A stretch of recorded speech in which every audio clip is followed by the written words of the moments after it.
আমরা হলাম তারেক রহমানের প্রতিনিধি, তিনি যাকে মনোনীত করবেন তার পক্ষে কাজ করব। তারেক রহমান ছাড়া কোনো ভাই নাই।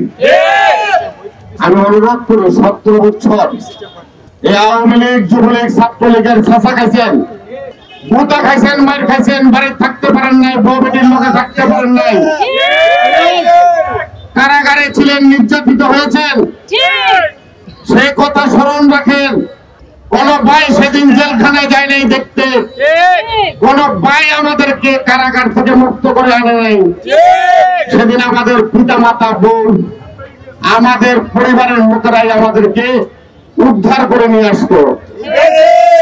তাই যদি হয়ে থাকে তাহলে দল হলো আমার বড় সম্পদ, ভাই হলো তারেক রহমান, আর আমরা হলাম তারেক রহমানের প্রতিনিধি, তিনি যাকে মনোনীত করবেন তার পক্ষে কাজ করব। আইডিওলজি হওয়া দরকার। আমরা দেখেছি, দেখেন আমরা কেন আজকে আজহারুল ইসলাম মান্নান সাহেবকে নিয়ে আপনাদের জালপুরিতে এসেছি। আপনাদের কাছে ধানের শীষে ভোট চাই। আপনারা ধানের শীষকে বিজয়ী করবেন। সিদ্ধিরগঞ্জ এবং 9 নম্বর ওয়ার্ড উন্নয়ন হবে, উন্নতি হবে, কোনো মাদক থাকবে না, কোনো চাঁদাবাজ থাকবে না। সিদ্ধিরগঞ্জবাসীর একটি ওয়াদা, দাবি, একটা হাসপাতাল।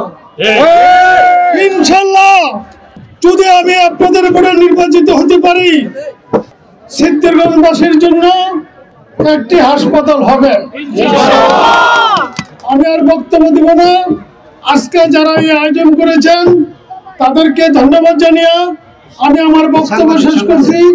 সকল সাংবাদিক ভাইদেরকে ধন্যবাদ জানাইছি, ইলেকট্রিক মিডিয়া ভাইদেরকে ধন্যবাদ জানাইছি। সকলকে ধন্যবাদ জানিয়ে আমি আমার বক্তব্য শেষ করছি। আল্লাহ হাফেজ।